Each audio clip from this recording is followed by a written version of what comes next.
The number 3 Texas A&M Aggies travel to Death Valley and face number 20 LSU in a night game. Shocker. Every game at night. Death Valley is a night game at this point, especially if it's an SEC opponent coming to town.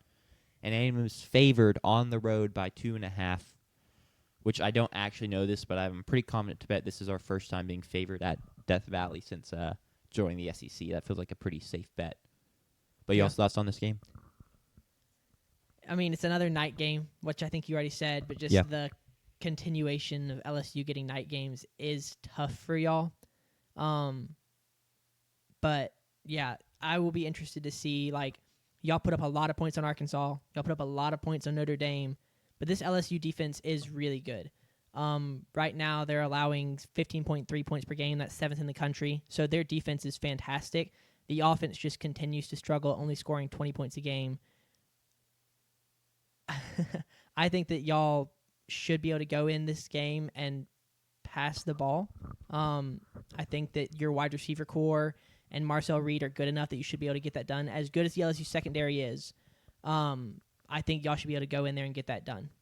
Yeah, I mean, obviously I hope so. The bigger thing for me offensively is it's been a very good LSU secondary. It's been a very poor LSU front seven at staying disciplined, stopping the run, and being physical against stopping the run. We saw it against Vandy. They struggled to be physical in the run game and stay gap sounds, not let their eyes deceive them in what they were seeing in the backfield.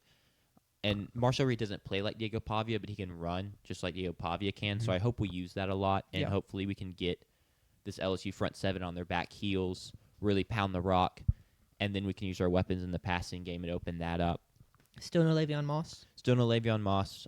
So far, so good in terms of the committee behind him holding it down now. One of those games was against Arkansas, and not necessarily the hardest team to run against, but it was still positive to see that.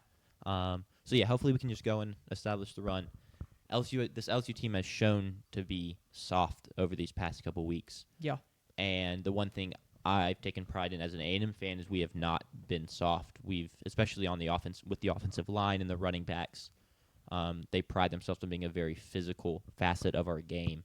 And so hopefully that continues. Yeah, and then also your third down defense is fantastic. Not just the two games where y'all held teams like 1 for 20-something, 1 for 24.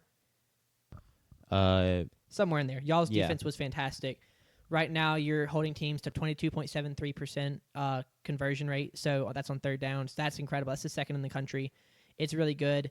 And LSU, just for some reason, and we've talked about this, I'm just going to reiterate it, can't run the ball and choose not to run the ball. They only run the ball 26 times a game. That's 133rd in the country. JP, how many teams are there in the FBS? 164. 136. Okay. Close. Close. 136 teams in the FBS. LSU is 133rd in rushes per game. They choose not to run the ball, and maybe they choose not to because they know they can't, but they're kind of a one-dimensional offense right now, and it's not working the best. Like I said, only 20.5 points per game. So if y'all should just be able to dwell on coverage and looking to pick off Garrett Nussmeier. Yeah, hopefully. I've just talked about our offensive line and priding ourselves on being physical there, and then LSU's front seven defensively being a little soft, and that it's true on the flip side of the ball too in terms of this LSU offensive line has been really poor. Their left tackle isn't going to play, so it's going to be Chester again starting at left tackle. DJ Chester. So hopefully Cassius Howe can tee off, Deion Hayes can tee off, especially if we can get them in a third and longs, and then that 22% on third down conversions we allow will just rear its head again and play really well for us. The way I look at this game is it seems reason after reason after reason we should win this game. But then you look at historical numbers, and it's like we've never won in Death Valley. That's what Mike Elko said it himself. Though, I think the reporter asked, y'all have had trouble winning in Death Valley. They've never won in Death Valley in the SEC. Correct. You guys did win there in 1994. Which coincidentally, the last time y'all started 7-0. Correct. And hopefully, and the last time we started 8-0 too. So hopefully that just continues. Correct. But yeah, we've never won in Death Valley in the SEC.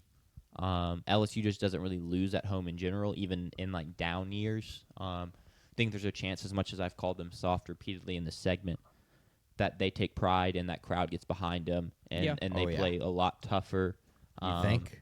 Well, they're going to, but like to what degree? I think the biggest thing team-wise, that's the question. The crowd, I would not question what. Well, the crowd's going to be there, but how does that affect the team?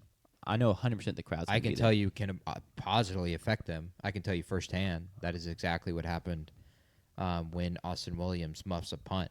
It positively impacted that team And that, negatively impacted y'all. 100%. And I think that's a huge thing, part mean, of this game. The crowd's there. That's going to keep DJ Chester from getting bull rushed into Garrett Nussmeier's feet and tripping him up. Okay, I don't know. The crowd's here. 3 games that Marcel Reed has played under the lights on the road. Yeah. Notre Dame this year. Impressive performance, but he was 17 for 37. Sure. So not efficient, but he threw for 360. He had 2 touchdowns. I'll one take that all interception. day of the week. And then 2 games last year. Cocktober, Yeah. South Carolina. He was 18 for 28 for 206, a touchdown and a pick. And then a game you don't like being mentioned, the overtime loss to Auburn. Sure. Was fantastic in that game. He was fantastic in that game, but a loss nonetheless. 2 nail-biters and 1 blowout loss. So I don't know. I think it's just a huge test for Marcel Reed to say, is he who he was last year, or is he an ascension of that? Because last year, even in other critical games, do you think the Texas game, he was very limited and didn't really get what he wanted? I think he has ascended from that. Well, the but whole offense has ascended. He didn't have to throw the ball to Noah Thomas as wide receiver 1 anymore. Agreed. But it's just another. Again, I think that's like probably the millionth time that's been mentioned by anyone for A&M this year. 100%. That it's every single week. It's just another test for A&M. Can they continue to prove it? I think you make a good point on the historical things. LSU's 20-1 at night under Brian Kelly, but they're 5-10 in ranked games under Brian Kelly, ranked versus ranked. So that's pretty bad. For me, I have 2 questions, and I think if these questions are answered, you have the answer to the test on who wins. Give me the 2 questions, then. I'll answer them for you. Do you believe A&M is going to go undefeated? No. They could lose this weekend. Do you believe LSU still wants to go to the playoff? Wants to, yes. I want to go Are to you the playoffs. sure? I legitimately don't know. The amount of LSU fans I've seen on Twitter being so we're- not the fans, not like the coaches and players want to go. I'm not sure all the. I mean, I don't think. I don't know if I all don't the- even necessarily think that because they haven't played like that.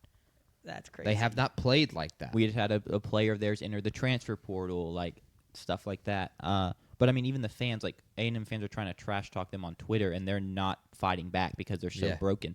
Half of them have been like, "We want y'all to win this week, so we can fire Brian Kelly." Yeah. Like they're not in a good spot right now, and that's why when Brian Kelly comes into the weekly press conference, it's like, "Oh, we're practicing with a lot of energy right now, and like I really believe we're in a good spot for this Saturday to go make a statement." It's like I just don't believe you personally, because how much like everything besides what's coming out of your mouth does not align with what is coming out of your mouth. So Yeah, do we want to go ahead and pick this No, game? I let's pick the game, then we can address that. Yeah, Yes.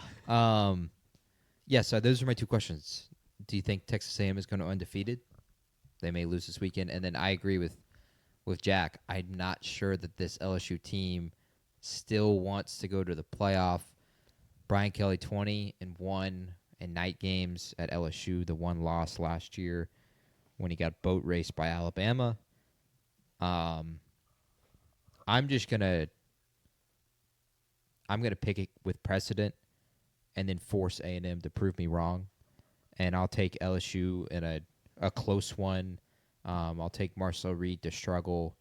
I'll take the LSU defense to play really, really well. I'll take the crowd to affect the game so much more than I think people are going to give them credit for, because I've seen that firsthand. Again, that's precedent. And I'll take LSU to win and, of course, cover as 2.5-point home underdogs.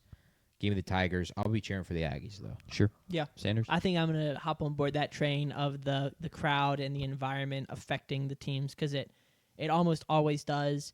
Tucker made the point about Alabama blowing out LSU last year and the crowd emptying out. I don't expect a blowout against that LSU defense this year. even if you dominated that game, you're only up like 17-3, 21-3 going into the fourth quarter probably. I just don't think the defense is going to give up anything more than that.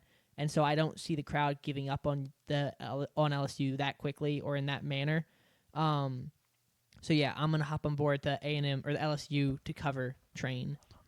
This is just where we want to be, to be honest. JP mentioned it, but we've had to prove it over and over again this year, and we've proved it every time. And so I agree. I don't think we're going undefeated this year. Like, I don't think you have to be a truly elite college football team to go undefeated in college football, and we are not that. Especially this year. Correct. I don't think this is going to be where we're going to slip up. It could be. That crowd can get crazy. Maybe Brian Kelly gets the boys ready to play, and we lay an egg. But I'm going to trust that they're not. Go ahead. I was going to say, I don't think it's going to be laying an egg. I just think it'll be close and competitive, and that the A&M will turn the ball over, and it keeps LSU in the game. Sure. But I do not expect A&M to lay an egg. But we could.